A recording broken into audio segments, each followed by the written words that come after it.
Hey guys, welcome back to my channel. For those of you listening in on my podcast, welcome. And for those of you on my YouTube channel, it is so good to see you guys again. Whew, it's a lot to unpack today. So let's get into it. Um, so I'm sure by now the world has heard about KeKe Palmer and the situation with her ex-boyfriend, the father of her son. I'm sure the news has broke out. When I saw this last night, I wasn't sure if that was a topic I wanted to touch because I didn't want my channel to be one of those gossip channels that talks about celebrities and whatever issue is going on in their life. But as it relates to domestic violence, I felt compelled to share my thoughts and my opinion on the ongoing matter because I grew up in a domestic violence home. I grew up in an abusive home. I grew up in a home where I not only witnessed, but also I wouldn't say unwilling participant, but I was also a part of what transpired in my home growing up as a kid. Not to say that it was taken out on me. It was just so I have always been one of those people that it's not going to happen in front of me. It's not. I'm not going to stand by idly and watch it happen. So growing up in my household, like whenever shit went down or whatever, I would throw myself in it in an attempt to protect my mother. Okay? And growing up as a kid, we envision a life for ourselves. And it's never a life that involves being in an abusive partnership, relationship with anybody. No little girl or boy has ever envisioned themselves being a domestic violence victim. So I commend KeKe Palmer for standing up and speaking up about the situation. I commend her for taking her stance because initially it first came out that she filed for sole custody of her son. And I was like, I don't know. Because she doesn't give me the vibe of like a vindictive, manipulative person that would purposely take a child away from their father unless she had a justifiable cause. Does she have a shade of pettiness in her? She sure do. Is she a little bit shady? Hell yeah, she is. But listen, who isn't, right? But KeKe Palmer never displayed the characteristic of being one of those females that would deliberately and purposely keep a child away from the other parent. So for her to have done that, I can only imagine the turmoil and the struggle, the battle that she had within herself to make such a decision. And when I initially saw that, I was like, something happened, but you don't want to speculate and you don't want to defame anybody's character. And playing devil's advocate, who's to say that is not the case? But the evidence The evidence speaks for itself. And again, I 1000% commend KeKe Palmer in doing what a lot of domestic violence victims unfortunately didn't have the courage to do or couldn't even afford to do, because sadly many of them do not make it out alive. Many of them do not come out of the situation. And as it progressed, and the brother came on and say what he had to say, her mom, that I for one have never seen. I would have never seen KeKe Palmer's mom. Don't know what her mommy looked like. And for her to come out and speak, it speaks volume. It says that, hey, listen, a lot of shit went down and I'm not having it. And kudos to you, mom, because baby, as a mother, okay, whether it be my male child or my daughter, I'm coming for you. I'm coming for you, and I'm coming for blood. Okay? So for her mother to come out and speak, I was like, oh, what is going on? Like, whoa, baby. But when the family feuds, nobody wins. And it's sad because the most affected person in this whole situation, besides KeKe Palmer, is their son. And it's unfortunate. It's really unfortunate. And the thing is, people will say, well, if he was so abusive, why she had a kid by him? Because I think the mom, the mommy went on to say that a year ago she went to the brother expressing her concerns about the way the then boyfriend was treating KeKe Palmer, and I guess they kind of like nonchalantly kind of brushed it off, based on, at least this is what I got from when I saw the video of when KeKe Palmer's mom spoke on the situation. So I know, like, I was reading the comments, and there are many people out there kind of like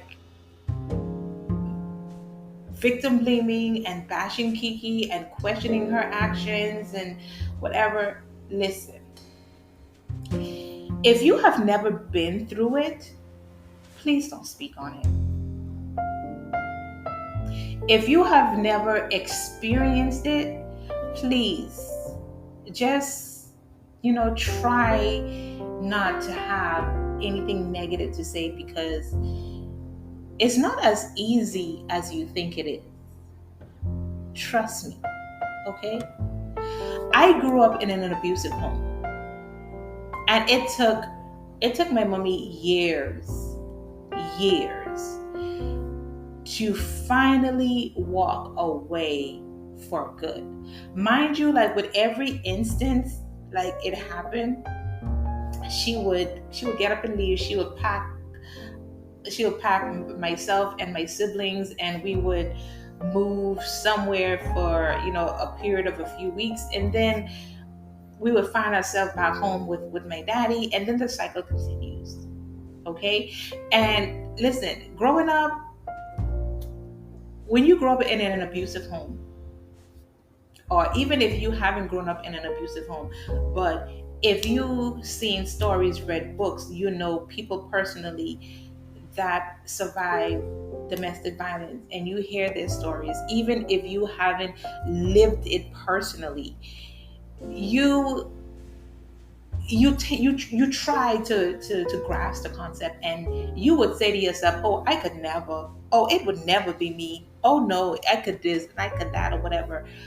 And it's even more so growing up in an abusive home. It's 1,000 times more for you when it can go either one of two ways. Okay, when you grow up in an abusive home, it can be a situation where you would either be drawn to such a person that displays those tendencies, because that's all you know, especially when one of your parents refused to leave or couldn't leave, you know. So that's all you know. So you unknowingly attract those type of people because of the trauma. Your trauma would attract such people. And then the other part of it, you could be one of those people that grew up in an abusive home, or like I said, witnessed and saw stories about it, and you promise yourself, like, I would never, ever entertain, indulge, or accept being in an abusive relationship with anybody based on your experiences as a childhood. I mean, in your childhood. Like, for me personally, one of my traumas from growing up in an abusive home is the fact that I hate anybody speaking loudly to me. Do not raise your voice at me. Don't yell at me. To me, that's a trigger. It triggers me, you know. So I know that is one of my triggers. So I let people know early on, even casually speaking, if you're speaking to me, a lot of people have witnesses where I will literally tell people, like, bring it down. Like, I'm right here. You don't have to yell at me in order for me to understand what you're saying. Right? That is one of my triggers. And you never willingly, pick the person that will be abusive to you. So again, if it is something that you have never experienced personally in your life, if you have never lost family members to domestic violence, please do not speak on it. Okay? Because you don't understand it. And you will never understand it unless it hit home. When you find yourself in an abusive relationship, okay? Because I was one of those people. I promised myself. I'm like, I'm never, ever, ever, ever going to be in one of those relationships. But guess what? Years later, I found myself in an abusive relationship. I found myself in an abusive relationship. Like, it only got physical, like, I think twice before. I think it got physical like twice before, but abuse is still abuse, because like the emotional abuse and the verbal abuse, physical abuse, like abuse is abuse. And I found myself in one of those relationships. And for the life of me, I asked myself, how did I get there? When I was in a relationship, I used to question myself all the time. How did I get there? How? After I promised myself to never ever. But let me see if I can help you guys to understand something. When you are in those type of a relationship, right? Because I know many of you will say there is always signs. There is always signs. I agree. There is always signs. But even then with the signs don't come right away. The signs don't come right away. So when you find yourself in a relationship with somebody that's abusive,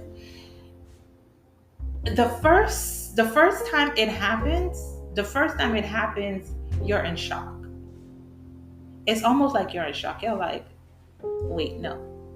And you're in shock because you don't want to phantom the thought. You don't want to even entertain the idea of a person that was so caring and loving and gentle with you, towards you,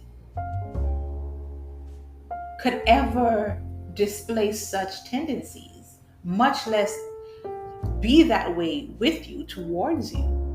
So it's almost kind of like initial shock, like, okay, and then they apologize, and then, because sometimes when it happens, especially if you're one of those people that grew up in an abusive home, so when it happens, you it's almost like you're second guessing yourself in a way, because you're thinking, is it my trauma that is causing me to view this as being abusive, or is this person really being abusive to me? It's tricky because your traumatic experiences can at times magnify something that isn't really there, and there has been instances like that. There has been instances where, you know even if a person wasn't being abusive to you or whatever, but because of your trauma, it makes you think, and it makes it look like it was abuse, and sometimes it isn't. So the first time it happens, it's kind of like, I don't know. Is it abuse, or is it just my trauma, my unresolved trauma? Which is it? That is like one of those situations. Okay, and then as it happens again, you go through the next phase, whereas you're delusional, you're deluding yourself because you see it for what it is, and it's happening, and now you're at a stage where you're convincing yourself that it's your fault.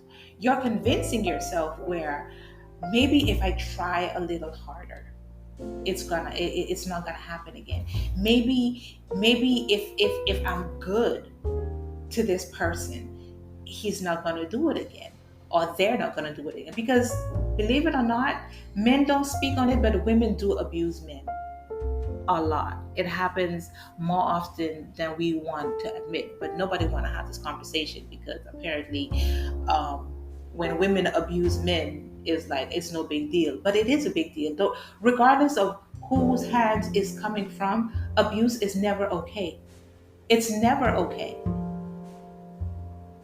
And then the other instances, you're telling yourself, maybe I can love them through it.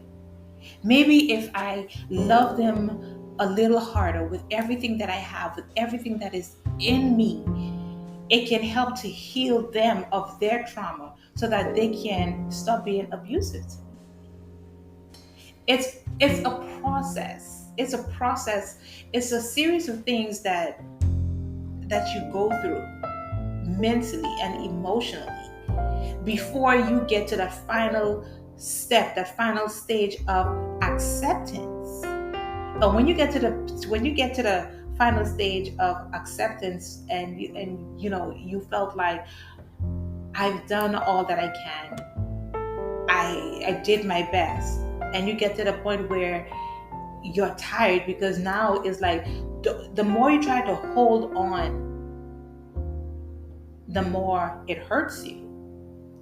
You know what I mean? So the final stage is you getting to the point of acceptance, and you decide that you want to let go. And that is the most dangerous part. That is the most dangerous part of any abusive situation that anybody finds themselves in. You know what I mean? Because the abuser is not willing to let you go. They don't want to let you go. They take some type of sick joy, some type of sick pleasure in watching you suffer, all the while claiming to love you and needing you and wanting you, manipulating you, gaslighting you, using your emotions for them against you. It's almost like you're being held hostage. It's almost like you're being held hostage. This hair is annoying. So it's like they hold you hostage. Because when you try to leave, they do things to prevent you from leaving.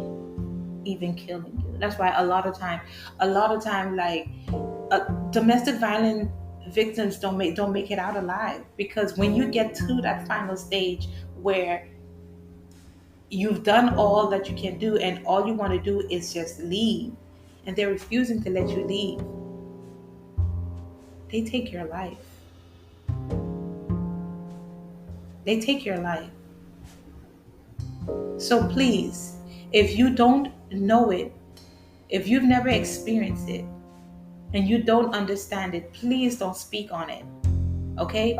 Don't don't blame her. Don't blame KeKe for not walking away a year ago. Don't victim blame her for not walking away a year ago. Don't bash her and question her about, oh, if this was going on over a year ago, why she still stayed in the relationship to the point where she had a whole kid by him. Sometimes a lot of things are not planned, they just kind of happen. And I know, like, don't get in the comment section and be like, oh, she could have controlled it, she could have done that, she could have done that. When your feelings are involved, when you love somebody, all logical and rational thought goes out the window. So again, if it's not something that you understand, please don't speak on it. Don't get on social media and try to blame her or bash her for staying with somebody where she thought she was safe.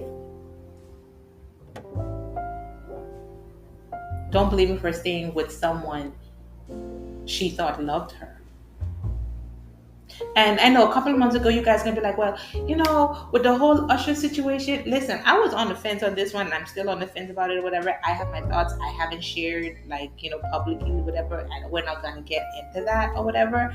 And I know many of you gonna be like, well, she should have walked away then.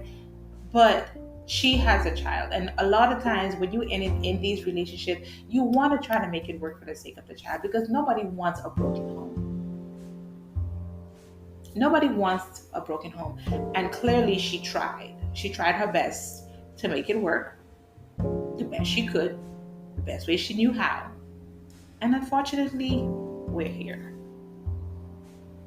So I 100% commend KeKe Palmer on her stance, on her actions, on her decision. And it is great to see that, for the few that are questioning her motives and, saying whatever, she has a whole village and army behind her, because at the end of the day, putting your hands on somebody is not okay.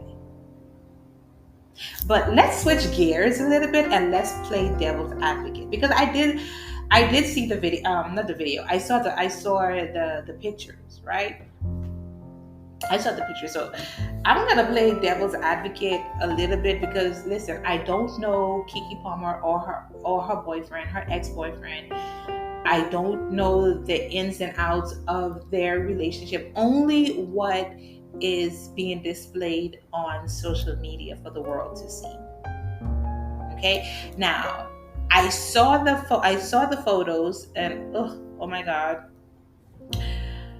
But they're still frames, okay? And we have to think logically. We have to think with our heads and not our emotions, okay? Now, if we look at the frames, if we look at the still frames of the footage that is being used in this case, right?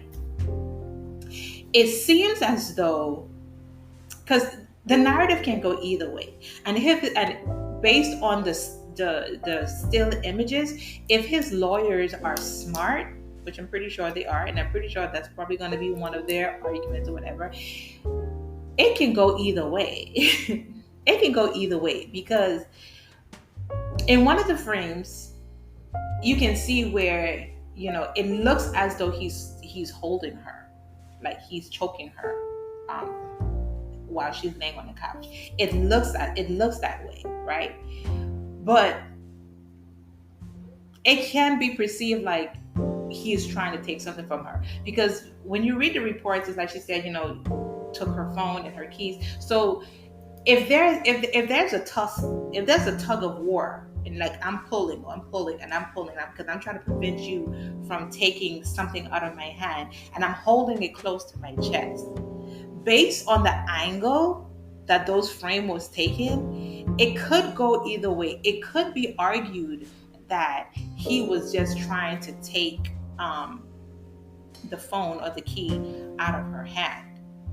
But the still shot is not visibly clear to say exactly what is being done, but we can see that something is being done.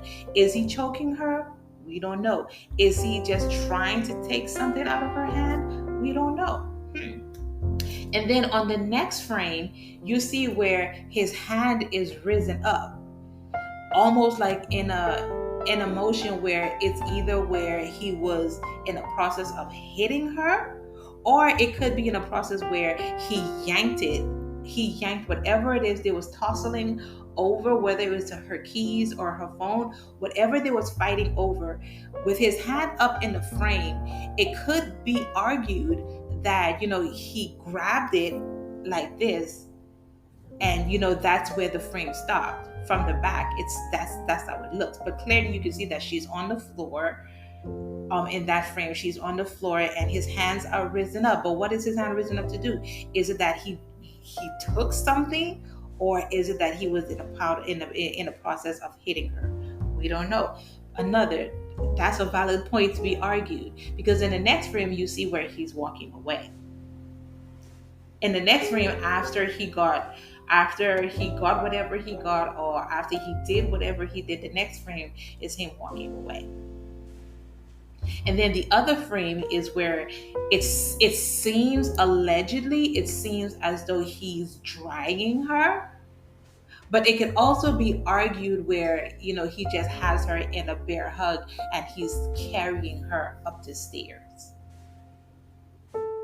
So when we look at these situations, is like, which direction do you go? Which direction do you go? Who do you believe? And I don't want to be biased about this. I don't want to use my own personal experiences, to form an opinion. We're just gonna have to wait and see the video footage. That will be, a more clear picture of what actually happened, because those still frames can be interpreted either way. But at the end of the day, regardless of which way the tables are turned, domestic violence is never okay. Please, please, please, please, let's learn to keep our hands to ourselves, okay? Let's learn to keep our hands to ourselves. If we're in a relationship and the other person is unhappy, just let them go. Don't hold anybody prisoner. Don't hold anybody hostage. If the relationship has come to an end, it's best that we say our goodbyes respectfully and peacefully and go our separate ways, and we live our separate lives, and just be cordial and polite about it, especially when kids are involved. Because now, unfortunately, this little boy is stuck in the middle between his mom and his dad. And it's a possibility that he just may grow up never knowing his dad, or not having the kind of relationship with his dad as a child should. Because at the end of the day, he's the one that is going to suffer the most. But I'm so glad that KeKe Palmer spoke up. I'm so glad that she opened her throat chakra. I'm always being tongue-tied. And she was able to speak up, no matter how humiliating and embarrassing and heartbreaking it is for her. I do commend her, because she could have very well chose to suffer silently or continue to suffer silently. and she didn't.